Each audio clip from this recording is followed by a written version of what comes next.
So Anna, you want to, yeah, awesome. Excellent. And then, yeah, so I have a few slides, which I'll show in a second. I only got like 8 or 9 of them, because I want to talk for way less than, half of this time so that we get to have a great conversation, because I think that's the key thing with this group.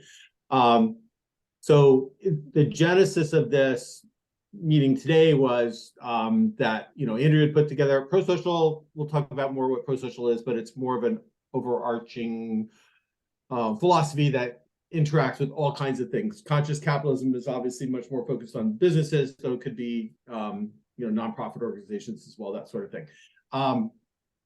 But the issue with businesses, of course, as we all know, and I think why we're all here, is that they're, the model that we're all that's typically used, the construct we have with businesses is just, though it's done a lot of good over the years, everybody's, we're in a lot better off condition than we would be, without it.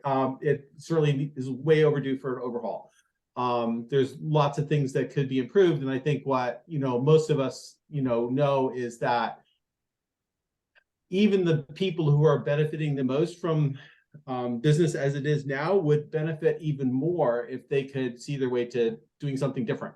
And the frustration that we all kind of have, which was the sort of the impetus for this meeting today and this topic, was like, how do we get through to people so that we can get these ideas going? Because that's the frustrating part, is we got fabulous stuff and it's hard to clue people in.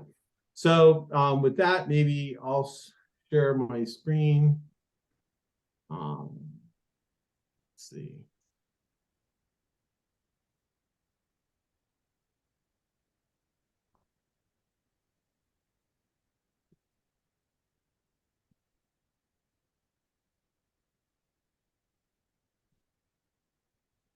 That's what I'm looking for. Cool. So there's obviously people from 2 different groups here, and maybe people don't know much about any of this at all. So I'm just gonna try to frame things up in as concise a thing as I possibly can package it. So David had this quote in a paper in a journal back in 2006, and it's sort of the core, in my opinion, is sort of the core of what the pro-social movement is all about. So the quote is, "Selfishness beats altruism within groups. Altruistic groups beat selfish groups. Everything else is commentary." So it's, if you think about that, it's pretty basic sort of idea, and this is the piece that, in my mind, conscious capitalism is missing. So when I got together with Raj at a point in time, I don't know, maybe a year ago now, and I said to him, what was bothering me for years, what I was super frustrated with conscious capitalism, is just that I would explain it, and to a lot of people it sounded like a lot of peace, love, and granola, warm fuzzy kind of stuff like that, and people wouldn't. People say, well, that's really nice philosophy, but there's, it's not going to work, or you're going to be taken advantage of, or something like that. So this is the reason why conscious capitalism actually works. And when I, said this, I just basically was sitting down with Raj. I said, this thing to him, and like instantly light bulbs went off, and he said, wow, this is the thing that, that he said, over and over again in academic circles, he would get criticized that conscious capitalism didn't have an underlying theory or basis for why it worked. So David, I had a question. David Wilson, a question for you on when did you start to really formulate these sort of ideas? Like what year was it that you were, you obviously did a lot of research and studies in biology to sort of prove this out, but when did this sort of really start to come together for you? Well, it came, I mean, applying it just outside the ivory tower to such things as businesses and neighborhoods and schools and things like that. About this time, 2006, as I stopped being just a professor and started to try to do this. And so that's about, 15 years ago is when I Okay. started to put it into action. And how long did it take within the field of evolutionary biology? How long did it take people to kind of get to accepting this? Because the typical thing up to that point was that it was all of the survival of the fittest individual, selfish gene kind of mode everybody was in, right? They didn't look at evolution at the level of the group. Well, it's still in progress, and I think the one thing I'll say just briefly is that uh, on the broadest scale, we're talking about individualism as a tradition, Yeah. which kind of lifted all boats back then. And so at the same time that you had my field with selfish gene thinking, we had economics with Homo economicus, we had the social sciences with methodological individualism. It just seemed like everything across the board had to be understood in terms of individual self-interest. And there was no such thing as society, as Margaret Thatcher said, only individuals and families, that we must see things through an individual lens. And I think that we're coming out of that now, also across the board. So we're thinking much more holistically, systemically, in terms of complex systems, and then I think the trend in biology towards thinking more in terms of groups is part of that much larger fabric, and so I'm glad to have played a role in it. But I really do see things in broad historical terms that way. Cool. That's great. Yeah. So I had fun last night just playing around with it a little bit and reframing it because your quote was for an academic paper, and I thought, you get the, because what I always get is the nice guys finish last kind of deal. So I just reframed it and said nice or altruistic people finish last in groups containing selfish people. Teams of nice people or altruistic people will beat a group of selfish people, and that's all there is to it. So just to give it a little of a different sort of twist. So conscious capitalism. When I talk about conscious capitalism to people, I actually start off with David's quote, and I frame it up in those terms. Get to the point where people got it, that an actual cooperative, altruistic group of people working together collaboratively, or a pro-social group will outperform a group containing, selfish actors. And then it basically just apply that to conscious capitalism. So I usually start with the conscious culture thing and say a conscious culture is an altruistic group, or a pro-social group within a company, right? So, and there's a few more pieces to it that there's a high degree of competence, strong sense of belonging, a sense of a higher purpose that group has, but that's what a conscious culture is within a company. So any company that's got a conscious culture or, pro-social culture, altruistic culture will outperform other similar companies that don't have that, right? And the stakeholder orientation is exactly the same thing, but at a different level. So you've got the company operating with its suppliers, its customers, there, maybe some governmental agencies, its employees, the investors, the community. It's got all of these other stakeholders. And if the company is in an economic ecosystem where everybody's acting altruistically or pro-socially together, that group, and that including the company that's in that group, will outperform other companies that don't have that. So and conscious leadership is basically making sure all of that's working, making sure that it's safe to be altruistic within the company group, making sure that all the players that the company is playing with at the company level are acting appropriately. And higher purposes, is just that the group being clear about what their purpose is and what they're all about.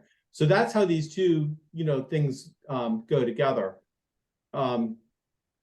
So we're talking about how do we get these ideas across to other people? I thought I'd just lay a little bit of groundwork, and this is all just my way of looking at it. So, and really, I'm going to be short about all this because I think a group discussion is much more important and valuable. So, but our brains are really designed to keep us alive, right? So rational thought is one of our capabilities, but lots of times we're not using it very much. And what our brains are really good at is prediction machines. So they keep our bodies on track. They keep things going. We're figuring out, our brains are always anticipating, your brains are anticipating the next words that are going to come out of my ear, right? So, you've already finished my sentence, and if I throw in a weird word, it's like jumps out at you. The fighter pilots have this concept that they're doing an OODA loop, and an OODA loop is observe, orientate, decide, and act. So they're in a dogfight, F-15 versus MiG fighter, doing something, and it's life and death, not only for them but maybe hundreds of other people, and they think that they're doing this observe, orientate, decide, and act thing. And really what's happening is much more of a Jedi thing. And what's really happening is their brains are predicting what's going to happen. Their brain knows what situation there is. The brain's predicting what's going to happen. It's moving their body already in mode to actually do that and deal with it.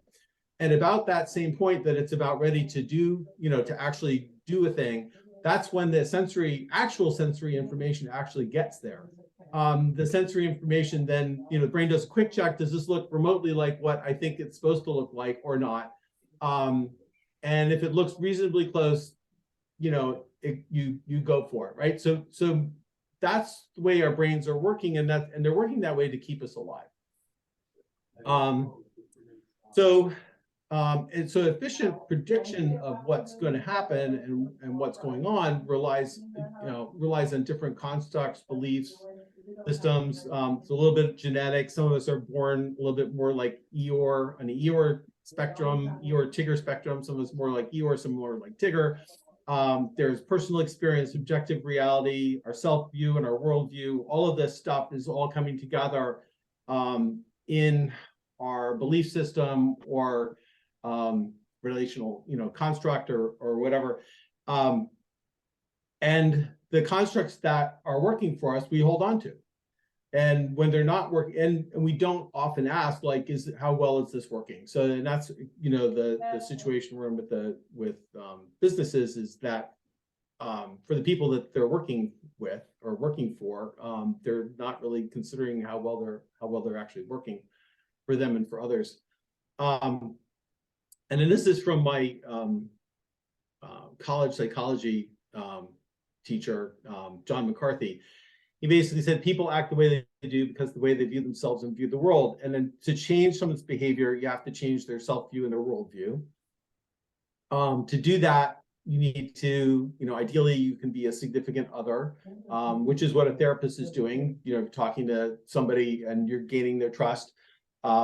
And you're becoming more of a significant other. If you happen to have a Nobel Prize in something, that would make you a significant other, when you're talking to somebody about the topic that, you had your Nobel Prize in.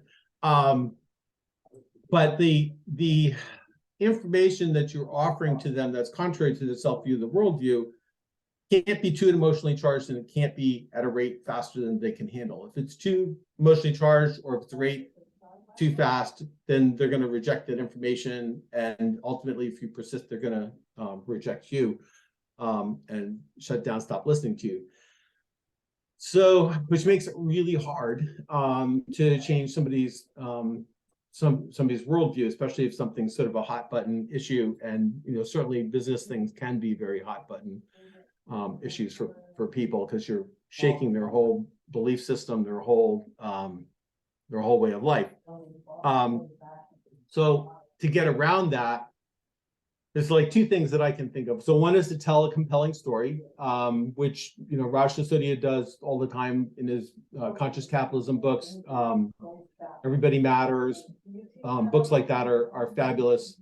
And David's certainly done that too in his book Atlas Hug.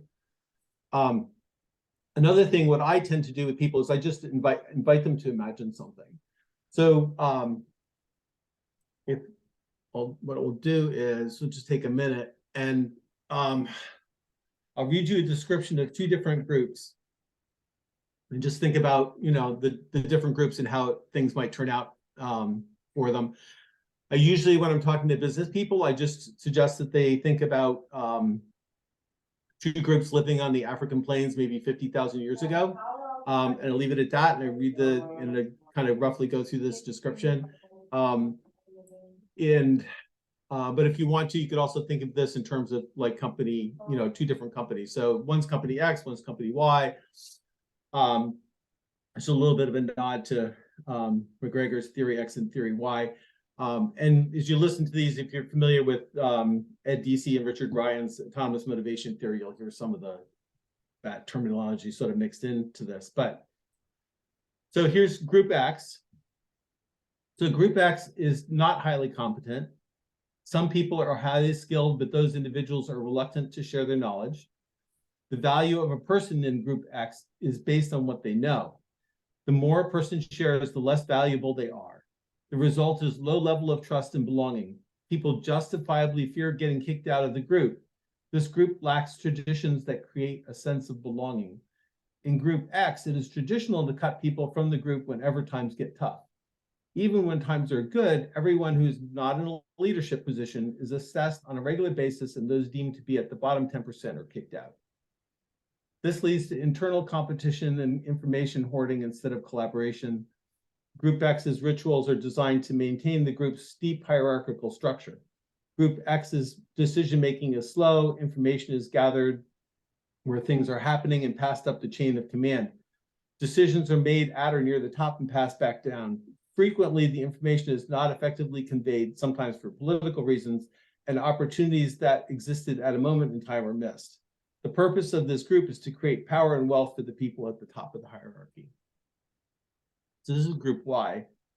Group Y is composed of highly competent individuals, each of whom already are or are becoming highly competent in a variety of different skills. Collectively, they can handle almost any contingency, and multiple people have those skills. This group has a strong sense of belonging. Everyone feels deeply cared for by the group, and as a result, each person cares deeply about the group. Not only does this lead them to eagerly share their knowledge and learn from each other, they also eagerly share their tools, resources, and time. No one hesitates to help when they see an opportunity to contribute. This group operates with minimal hierarchy and maximum autonomy. Decisions are made quickly by the people then and there. Group Y is fiercely egalitarian. There are social systems, rituals, and practices in place that maintain the egalitarian environment, autonomy, sharing, and sharing. Rituals and practices also create a strong sense of group belonging. Group Y is united by one purpose. For the tribal group, it is the success of future generations. And for the company, it's the shared higher purpose they are committed to and the future success of the organization.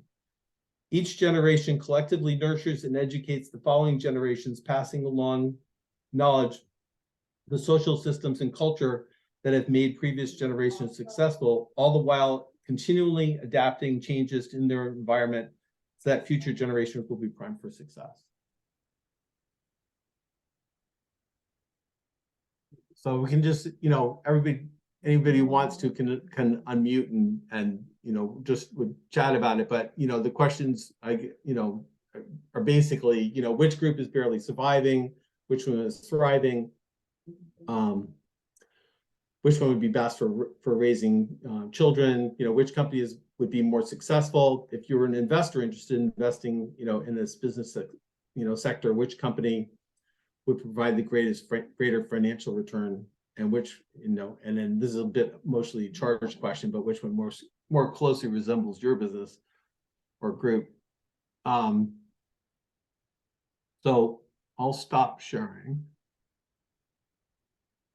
so we can see everybody. So I apologize for sort of reading that out, but I wanted to put some pithy stuff in there as opposed to ad-libbing off the top of my head like I usually do. But I just, anybody's reactions, comments, thoughts, and that sort of thing. Gavin, it's, you've got a different group of people here than your typical non-believers, if I can be so bold. So I think it's sort of, well, at least for me, right, being a very avid conscious capitalist, kind of, well, duh. Yeah, exactly. Yeah. I get where that goes south when you're not speaking to like valued folks, right? Yeah, yeah. Whoops, David's on mute. So yeah, so I would add to that a question for you. So now I'm the correspondent. You've come in Sure. to talk to me. I'm going, you're telling me that the organization without any leadership is going to do better than the organization with a leader? Hmm. I don't believe that. No, right, right. Well, it's not that they don't have any leadership. It's just that there's minimal hierarchy and maximum autonomy. Then they'll respond much faster. Yeah.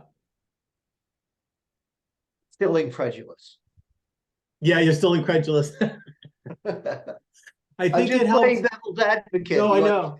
understand? Yeah. No, I think it helps when you in that particular bit, that's the part where, for most business people, it's going to be like the mostly in charge part, because now that's their job, and I just said, oh my God, their job's not all that important, right? So their job is totally different. Their job is to maintain a system in which, optimal human performance can actually happen. Their job isn't to, run the company and dictate what happens. Their job is to actually create a system that will outperform the competition.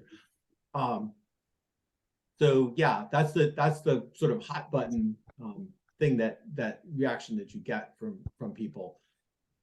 But I think, if they, can sort of step back, and, that's why I like to introduce it as like, just imagine 2 tribes on the African plains, because that's a little farther away, and they can kind of get themselves into this sort of, oh, okay, yeah, imagining these tribes and, this sort of thing. And then they get like, oh, wait, when I take that and apply that model to my company, then, maybe there's room for improvement. So I think so usually when I'm talking to business people, I don't talk about businesses. I talk about, some tribe 50,000 years ago, this kind of thing. A few more descriptions about what it's like in Africa, that sort of thing, to sort of blend it out. But, yeah. Yeah, and I think if you moved it towards what is leadership, that's a different conversation. Yeah. Well, I think that, and my thing that I'm usually trying to do is to get them interested in this idea that it could be different, and then, then we can, talk about, well, what is leadership now, in this kind of a group versus in that kind of group. You're not calling the shots. Now you're, now you're really setting the, setting the culture, setting the system for it to work optimally. Yeah. David Wilson, were you going to say something a minute ago? Well, I was going to ask someone to channel the skeptic, since they don't exist among us, but David actually did that. I mean, one thing is to create a distance by imagining that this being groups on the savannah, but another, of course, is to point to businesses that actually put this into practice and to demonstrate that, in fact, this is the case. This is not hypothetical, we could say. And so, and there are examples of that. That's one of the things I do like about Raj's books, and that's the whole point, is that he's profiling companies that actually do this and succeed very well. And of all of them, I think Barry Weinmuller in his book Everybody Matters is just extraordinary. Not just that one company, but all the companies that they not acquired but adopted, as they put it. It's just amazing. And we also have a book that I think probably a lot of you know about, is Adam Grant's Give and Take, which is, do you know that book, Adam Grant? He's a very well-known business professor at the University of Pennsylvania. And basically what he says is there's 3 types of strategies. There's the givers, give. There's the takers, take. And then there's the matchers. I'll only give if I know that I'm going to get in return. And then Adam asked this provocative question: who does the best and the worst in the business world? And the answer is the givers do the best and the worst. They do the Mm. best when they're surrounded by other givers, and they do the worst when they're surrounded by takers. And so that basically is both the strength and the weakness of altruism, basically, is if you're an altruist, you have to be in an altruistic group. Back to so anyhow, so you could return to the question, why is it so hard to talk people into this? Why is and what can be done about that? So, and you have a lot of experience that just, why does this fall on deaf ears when it makes so much sense and people who do it get a lot out of it? I don't know. It's somewhat of a mystery.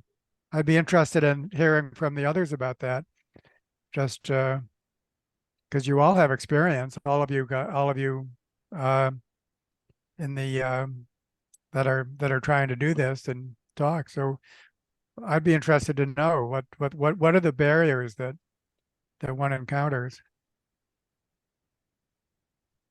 Exploit.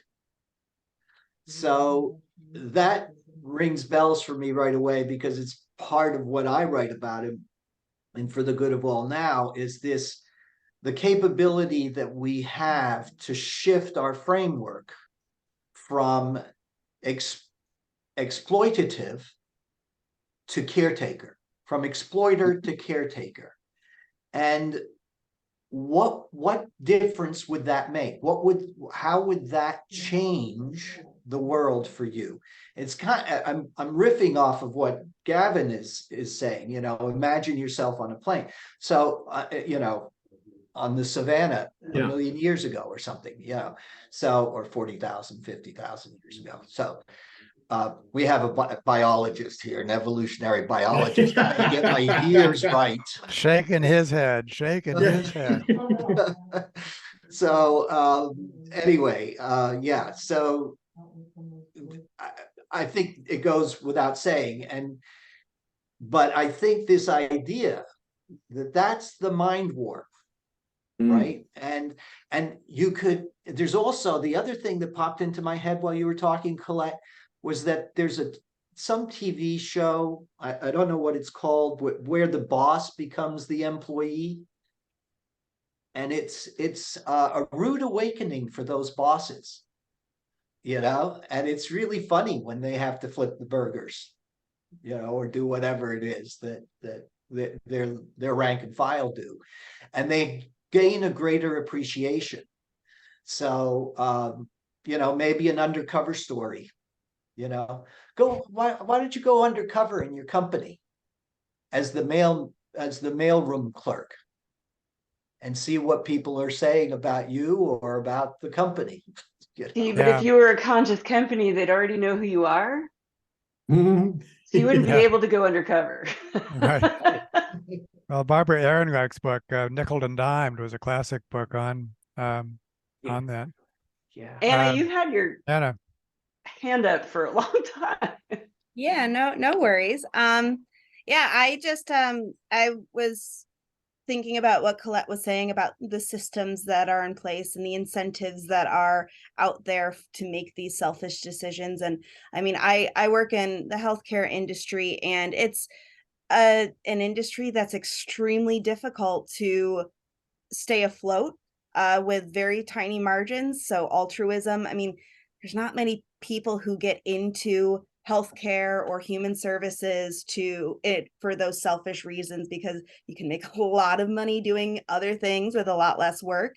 And yet so many of these companies are selfish and engaging in exploitative activities. So I think it just goes to show that the system really can turn so many things inside out. And granted, I think that there are some great things. So I work in applied behavior analysis with children with autism. And one of the big things that there is a push for is values-based reimbursement rather than hourly. So we're not billing right now. The more you work, the more you see a child, the more money you get, which can lead to a lot of situations where you can exploit families, you can exploit workers. But values-based would be, is the client actually getting better, and you actually get reimbursed more by providing better care and getting that client out of your services and graduating out of your services and making actual progress. And that, I think, is like such a key difference, that if we were to make our incentives based on that, how it would be so much easier to be altruistic, and you wouldn't be potentially setting yourself up for failure, or your company going under. So I think that those things are the things that really, those systems level things are what needs to change. That's really, this is a very great conversation. And yeah, so I'll step in later, but just eager to hear more.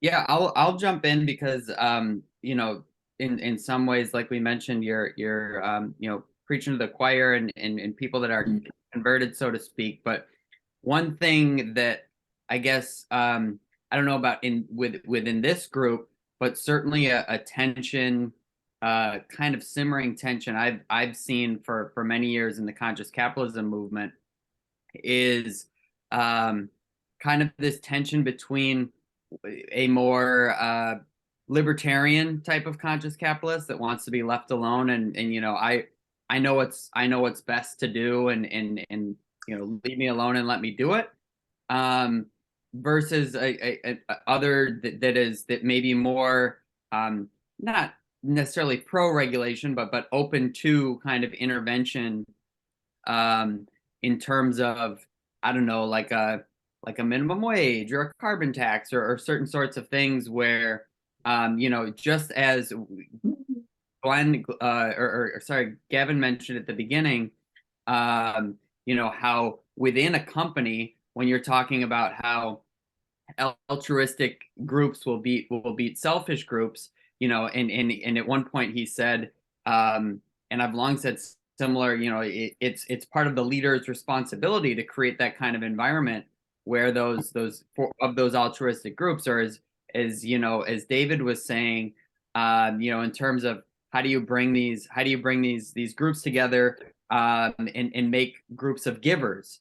When you're talking about Adam Grant's great book in talking about how givers are either the most successful or the least successful. If you are trying to be a conscious capitalist in an industry where as Anna was mentioning, different types of incentives. If you're trying to be a conscious capitalist in an industry where a lot of the incentives or regulations are set up to be exploited, and even though I truly believe that these conscious capitalism organizations in the long run will succeed, in the short run, a lot of people can come in and make a quick buck and really hurt a lot of people in the process. And so, you need to, I guess, look at this altruism and this way of working together and way of creating at that multi-level state, multi-level selection, right? Where yes, we want to create altruistic individual organizations, but then at the industry level or at the economy level, also needing to be not averse necessarily to regulation that will help more conscious types of behaviors succeed, and sometimes that gets bristled at a little bit within the conscious capitalism movement. And again, I'm just not sure how people on this call feel, but I've definitely seen it at conferences and things in the past. Just how do we balance that? Because I think that telling the great stories like Raj does, and like so many of us do probably in our chapters, the great inspiring stories can help more and more companies to raise the bar for what it means to be, conscious capitalism companies. But I also think that there's a role to be played for, certain types of regulation that can also raise the floor, right? Because, we can raise the bar all we want, and there can be a couple of Patagonias of the world that are, doing great things. But if there's not at least some level of raising the floor as well, it becomes too easy for kind of the selfish companies, so to speak, to come in and exploit the opportunities that they see, at least in the short run. Just my thoughts. But David's Yeah, hand is well, up. I think that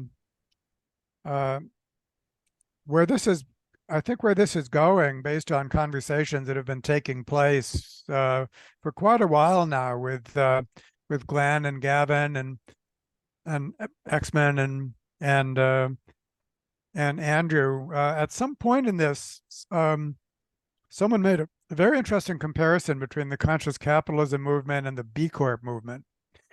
And the B Corp movement, and I'm not saying that we should copy them in every respect, but what they do have is like a procedure and a structure that if you want to become a B Corp, here's what you have to do. You have to do this, and this, and then you get your B Corp designation. There's actually a framework for meeting between group meetings. So, and the conscious capitalism movement doesn't have that so much. I think companies basically become chapters, and then the chapters meet at their discretion. And there's a vitality to that. But the question arises, could the conscious capitalism movement become a little more structured? And I think that it could take a very different form. They're working on it, David. Yeah. Okay. Well, we want to be involved in that, and I think that that's what where I think that there's really very useful collaborative potential between, and then just I mean, the main tools are ProSocial, the core design principles, I think, and that's where when you adopt those, then it's hard to be a taker in a group that implements ProSocial. It's not left to chance. Isn't that great?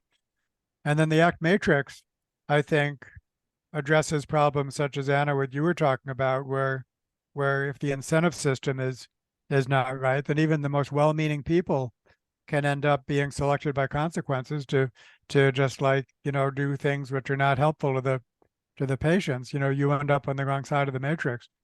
And so I think that there's the therapeutic part to that. So I think that would become part, not all, but part of what the structure would be. And there'd also be the prestige dimension, because I think that when I heard you, Gavin, talking about, the idea is you're talking to another individual, it's a business leader, and you're trying to make it appealing so they would make an individual decision. But they're still in their surrounding social environment. But if you actually had prestige and authority, and others were doing it, you'd be joining others.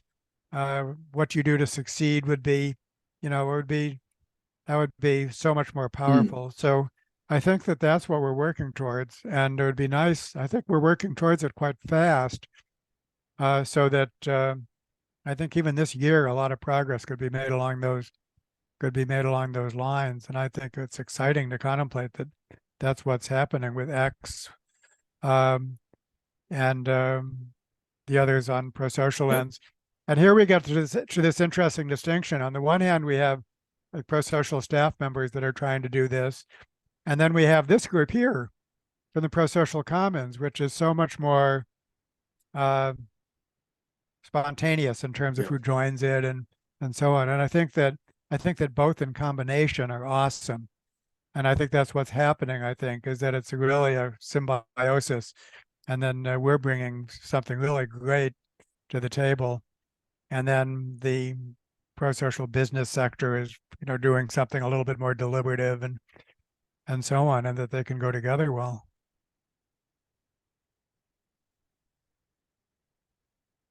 Yeah, definitely. Yeah. If everybody's got it, everybody's okay with it, I'll share one more slide, which is, see if it will go. Oh, come on. There we go. So I was gonna, if we had, this is leading right into what you just said, David, it's like, I was looking at this thing, there's, once you've got someone who's interested in this, then where do you go next? So there's, in my mind, I broke it down into, a science-based category, the ProSocial thing, or positive psychology, evolutionary psychology, something based on science.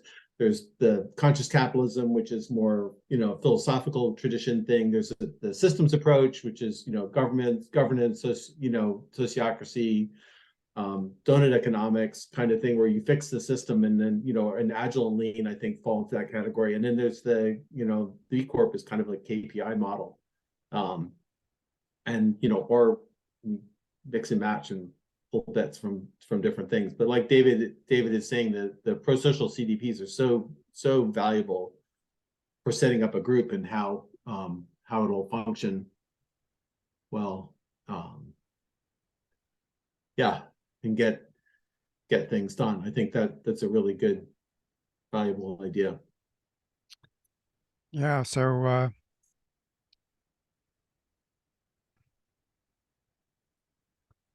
so where do we go from here? What can this group be doing? What would be useful? So maybe the newcomers would have something to say about that, to nurture our interest in our contribution to this.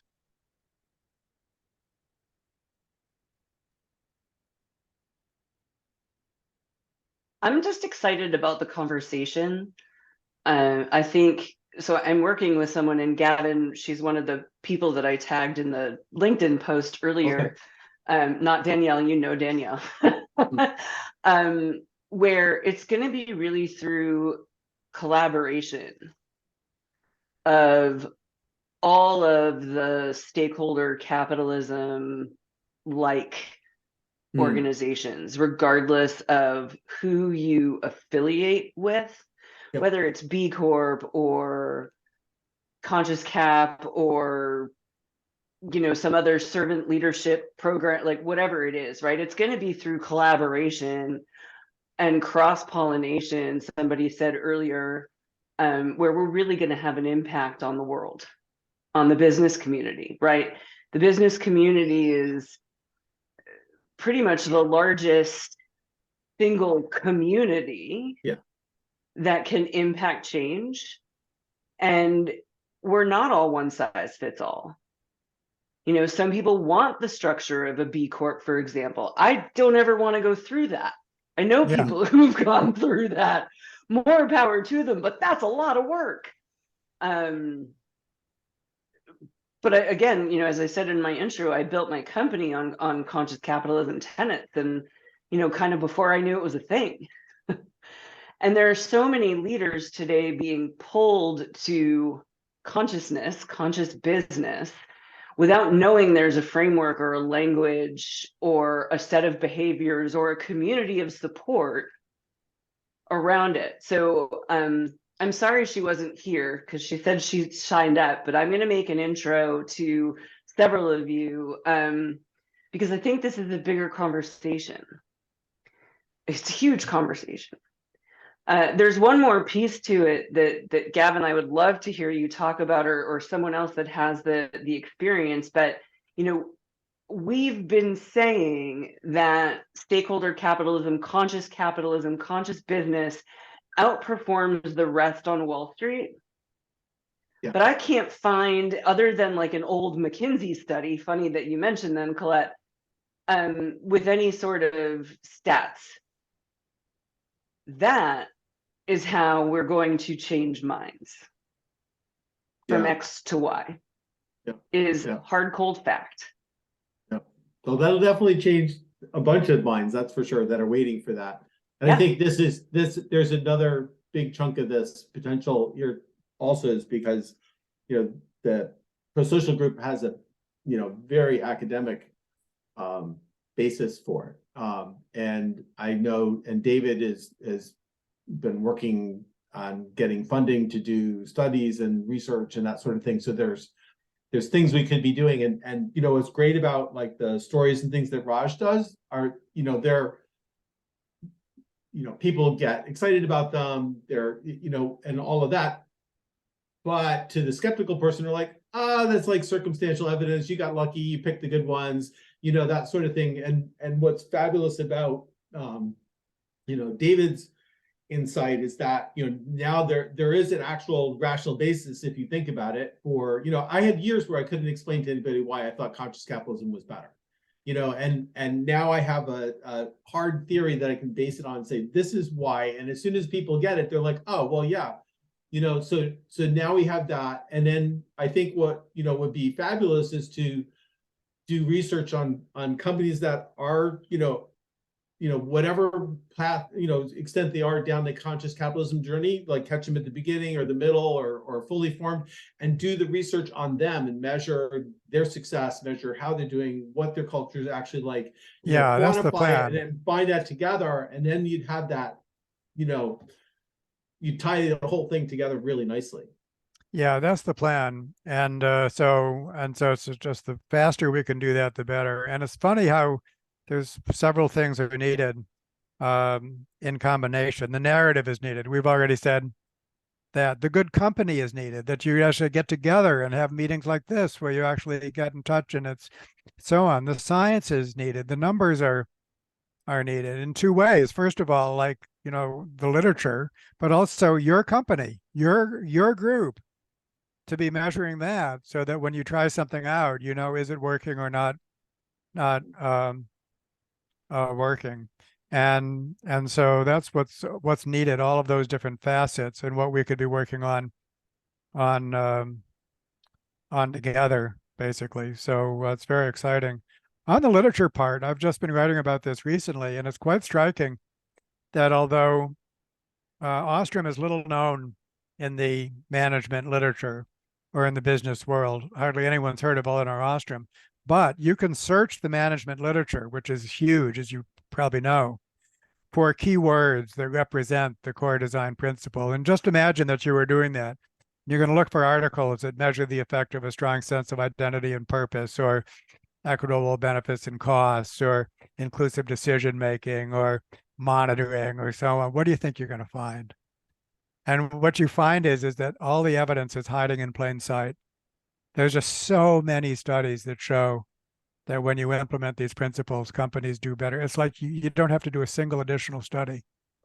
That's how much evidence there is that's out there in plain sight once you learn how to look for it in the right. So in part, the culprit of this is this whole business mindset, you know, the shareholder value, Milton Friedman mindset, which is just so blinding if that's the way you think. And there's actually quite a literature on that, including Darren Esamoglu, who's one of the stars on this, has a recent study that compares basically businesses whose CEOs went to business school compared to businesses whose CEOs did not go to business school. And in that matched comparison, he shows that the business, when a business is run by a CEO who goes to business school, they do all this harsh shit. They stiff the employees, you know, they do all that stuff, and it's not good for the company. So business school is actually taught harmful worldview. I'll find that reference, and then I'll spread it. Andrew, do you know where that reference is? Can you find that for us? I will try to, because I saw that as well. And yeah, I had long said, you know, so many people that I read about in that were leaders of conscious capitalism companies, or people that I got to know, didn't have traditional business school backgrounds, and would always say, like, I never saw myself as a business person, and, you know, similar things like that, because those that did go to business school ended up kind of indoctrinated into the more typical way of doing business. So I so want to see that. I got it I want to already. see that. I got Andrew, it. I got it already. Where am I going to find it here? Put it in it. Okay. I mean, I call myself the accidental CEO. Mm. So I love that. There we go. I'll put it in chat. Thank you so much.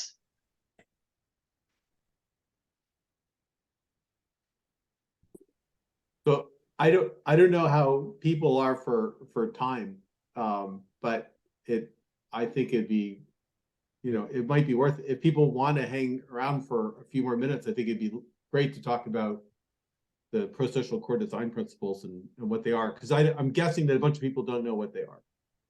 Okay. Okay, I'm gonna pass that to all the worthy people here, but Anna, you can do that in your sleep. So can others. But I'm gonna check out. So this has been great, everybody, and it's so lovely to see this taking off. It's just the way that it should be. So please keep in touch. Join the ProSocial Commons so that you can, there's high-low, there's all kinds of stuff Anna can tell you about that, and then we'll. I really think we could make very substantial progress this year. So this need not be slow. So, all right, everybody. Bye-bye. Bye, David. Yeah, so anybody who's interested, I'm going to just put my email in the chat. I can assist you with getting involved in the ProSocial Commons if you would like to join. And I'm just looking for a quick and easy reference for you for the core design principles real quick.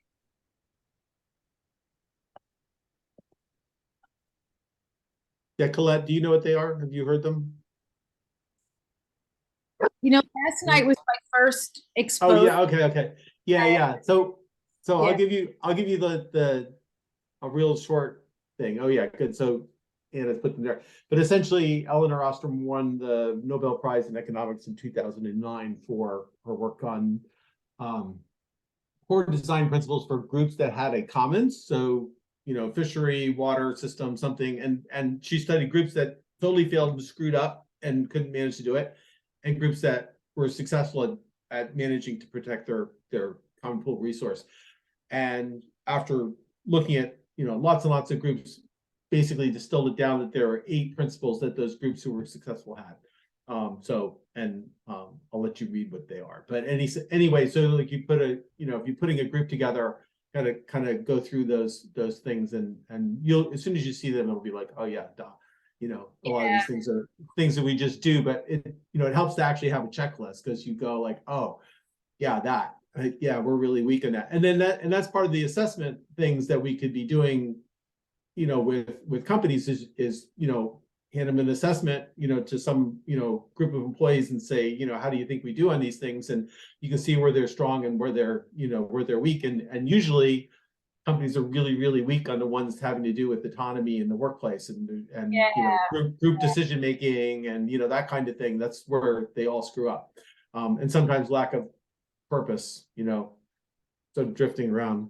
Those are things we all work on, in our, there's a lot of us kind of consultant types, leadership consultant types, who are really helping leaders become more conscious about things like that. But I think what Jennifer was saying about having a larger framework that they could tap into for support, because I think what happens is leaders go through these team journeys that we design for them, and it includes mindfulness, it includes really working on your inner mindset, your system, what triggers you, how, and getting the bravery to have more courageous conversations, and purpose conversations and things like that.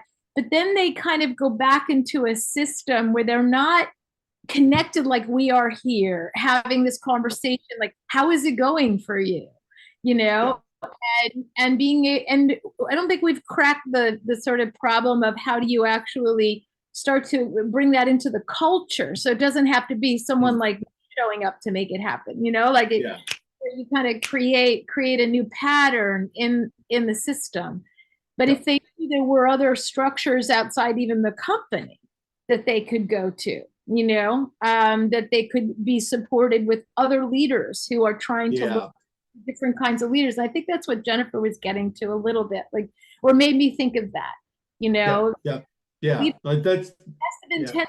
I don't know about companies, but I do think you guys can attract a lot of leaders, in companies. And then of course there's a thing called the tipping point inside a company, like you get enough leaders who are thinking a certain way and things a certain way, and it starts to change the culture internally.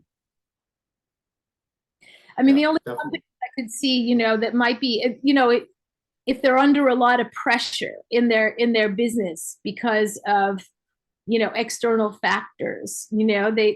That's when companies become very interested in alternative ways of doing their business, but they're also in fear and under pressure. And so it's very hard to kind of go through a developmental process. Yeah. Yep. So thank you for that. I'm really interested in, I thought this was a great conversation. I almost didn't come because I wanted to make dinner, but now I really want to make dinner.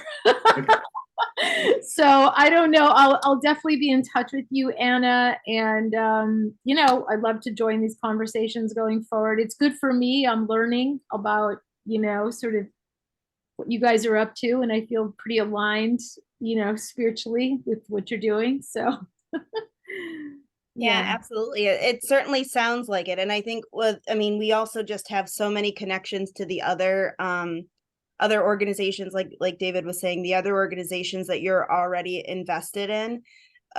We fit together so nicely. So the Pachamama Alliance out in Rochester, New York, not too far from me. I'm in network with some people from that network within another group that also uses ProSocial. So I think it all ties together really well.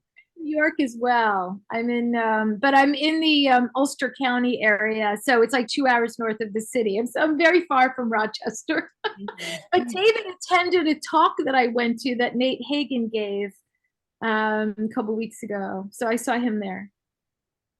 Oh, great. David Sloan Wilson was there, and Nate kept referring to him, but he refused to talk. Really, it was funny. But Nate did his thing. You probably all know what that is. Is about the end of energy. Oh, okay. And the great simplification, he calls it. And he's an ex-Wall Street guy with a very brilliant analytical mind who's done a lot of number crunching, data crunching, and he's talking a lot about what he thinks is going to be happening around when fossil fuels run out in the next whatever decade, and how we need to come together as communities to prepare for the change of life, because he says renewables can't possibly fill that need, and so we have to change our lifestyles, really. Yeah, absolutely. Oh, Anyway. Well, and I think too, like just even some of the stuff that Andrew was saying, like if you look through that framework, that the core design principles, when you start having a network of people following ProSocial, it just the policies and the rule following kind of just comes along with it. It's not necessarily has to be like an overarching top down mentality, like central governance. It can be very decentralized, but as long as other people within your network check each other, that's the best way to keep people in line, and also not necessarily rely on policies that can change every 4 years. Right. Yeah. Well, thank you for those references. And I did sign up for a few more ProSocial things in the next couple of weeks, so Great. around, and I'll be in touch with you, Anna. And great to meet everybody, Andrew, David, and Gavin. Yeah. Yeah. Great meeting you too. Thanks for coming. Okay. Take care, everybody. Yeah. Take care. Bye. Bye now.